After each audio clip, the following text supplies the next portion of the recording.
کہ جس انسٹیٹیوشن کی برکت سے بہت سے لوگوں کا کردار ہے، ساتھ میں جہاں لوگ بھائی بھی بیٹھے ہیں، کسی ایک شخص کا کام نہیں ہے کہ مل کے ہم نے ایک لوہے کا موقع مارا اور وقت کے فرعون کو نصف نابود کیا اور افغانستان کی دھرتی پہ سوویت یونین کا اختتام ہوا. اس کا یہ نام ملا کہ دارالعلوم حقانیہ میں مجاہدین کے سرخیل کو اپنے خون میں نہلا دیا گیا. میں حاضر ہوا، میرے ساتھ میرے بڑے بھائی ان دنوں میں شہریار خان افریدی بھی وزیر داخلہ تھے، وہ تشریف لائے. میں سمجھتا ہوں کہ ہمیں بھی اس کی جامع انویسٹیگیشن اس وقت کرنی چاہیے تھی، نہ ہو سکا اس وقت. لیکن یہ تو ہم نے نہیں سوچا تھا کہ مولانا عبدالحق رحمہ اللہ نے جو ایک عظیم درسگاہ بنائی ہے وہ انہی کے بچوں کے خون سے نہلا دی جائے گی. لیکن آپ نے یاد تازہ کر دی حسینی کردار کی. مولانا عبدالحق ثانی، آپ میری سے عمر میں بڑے ہیں، چھوٹے ہیں لیکن رتبے میں میرے سے بڑے ہیں. آپ اس پہ فخر کیجئے کہ آپ شہید ابن شہید کے بیٹے. شہادت ہے مطلوب مقصود مومن، نہ مال غنیمت، نہ کشور کشائی. پاکستان نعرہ تکبیر. میسج یہاں سے یہ ہے، بہت سے لوگوں کو جب میں حضرت ابو ہریرہ رضی اللہ عنہ کی غزوہ ہند کی حدیث سناتا ہوں تو کیا آپ نے کیا پڑھا ہے، ان کے پیروں سے زمین نکل جاتی ہے. او بھائی، علی محمد کی بات نہیں ہے، یہ محمد اور رسول اللہ کی بات ہے. جو غزوہ ہند کی حدیث کا مذاق اڑاتا ہے، معاذ اللہ، وہ حضور صلی اللہ علیہ وسلم کی حدیث کا کیا منکر ہے. ہمارا دل یہ ایمان کے جذبے سے سرشار ہے. ایک وقت آئے گا یہ حقانیوں کا یہ خون رائے گا، نہیں جائے گا. یہ مجاہدین کا خون رائے گا، نہیں جائے گا. یہ کشمیر بھی آزاد ہوگا، فلسطین بھی آزاد ہوگا، اور ہندوستان پہ اسلام کا سب سے بڑا پرچم لہرایا جائے گا.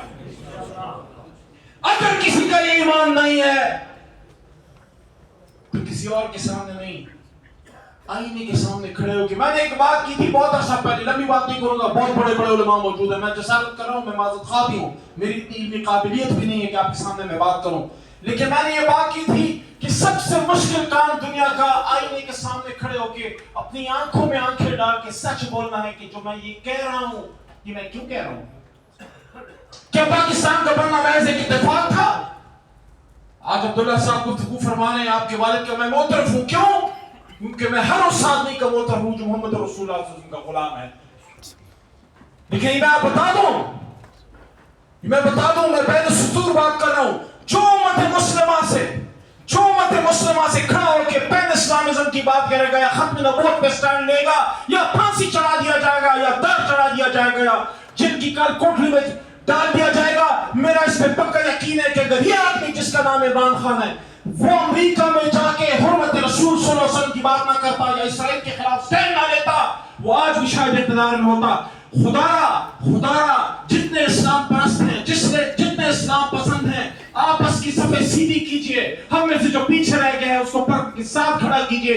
آج ہندوستان کے خلاف اگر مضبوط ہم نے جواب دینا ہے تو 2/3 اکثریت کا نمائندہ عمران خان بھی یہاں ہونا چاہیے.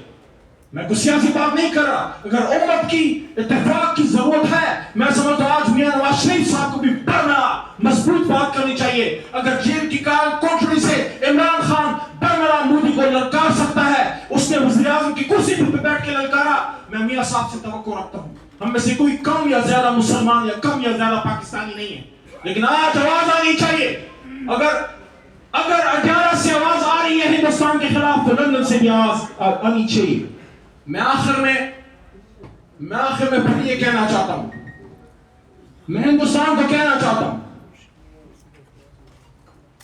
تمہارا جب سپاہی لڑتا ہے نا، موت سے بچنے کی تمنا کرتا ہے.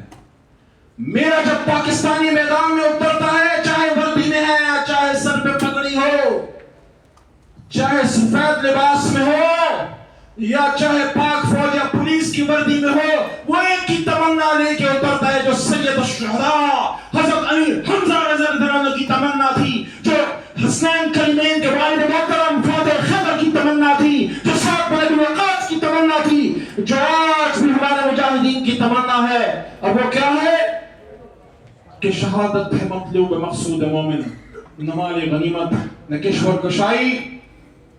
اس شعر کے ساتھ اجازت چاہوں گا۔ عبدالحق ثانی صاحب چھوٹے بھائی آپ ہیں، لیکن آپ ایک بہت بڑی انسٹیٹیوشن کے جو صرف علمی درسگاہ نہیں ہے، it's a way of life.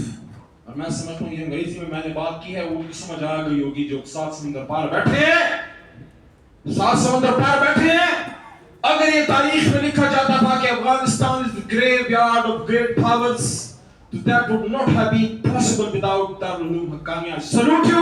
I salute you and I am standing with you not as only a member of Pakistan Tehreek-e-Insaf but as a Pakistani and a Musliman. تو ان اشعار کے ساتھ اجازت۔ توحید کی امانت سینوں میں ہے ہمارے، توحید کی امانت سینوں میں ہے ہمارے، آسان نہیں مٹانا نام و نشان ہمارا۔ تیغوں کے سائے میں عبدالرزاق، تیغوں کے سائے میں پل کر جمع ہوئے ہیں، خنجر ہلال کا ہے قومی نشان ہمارا۔ پاکستان پاکستان دارالعلوم حقانیہ پرزور مطالبہ، دونوں شہیدین کی انویسٹیگیشن کی جائے اور قوم کے سامنے لایا جائے۔ ہماری پاورفل انسٹیٹیوشنز ہیں، پاکستان کی جو آرمی ہے دنیا کی تگڑی آرمی ہے، انٹر سروسز کے بہت زیادہ ریسورسز ہیں۔ ہم پاکستان کی انتظامیہ سے، پاکستان کی حکومت سے، اپنی پاک فوج سے اور ISI اور تمام انویسٹیگیشن کے اداروں سے ہم یہ درخواست کرتے ہیں، پرزور مطالبہ کرتے ہیں کہ مولانا حامد الحق صاحب اور ان کے والد محترم بڑے مولانا صاحب سمیع الحق صاحب، ان کی شہادت کی انویسٹیگیشن کی جائے۔ میں پرزور طریقے سے یقین دہانی کراتا ہوں میری صوبائی حکومت اور میرے وزیر اعلیٰ علی امین خان اور میرے پوری جماعت کی طرف سے جتنا تعاون چاہیے ہوگا ہم انشاءاللہ دیں گے۔ پاکستان زندہ باد۔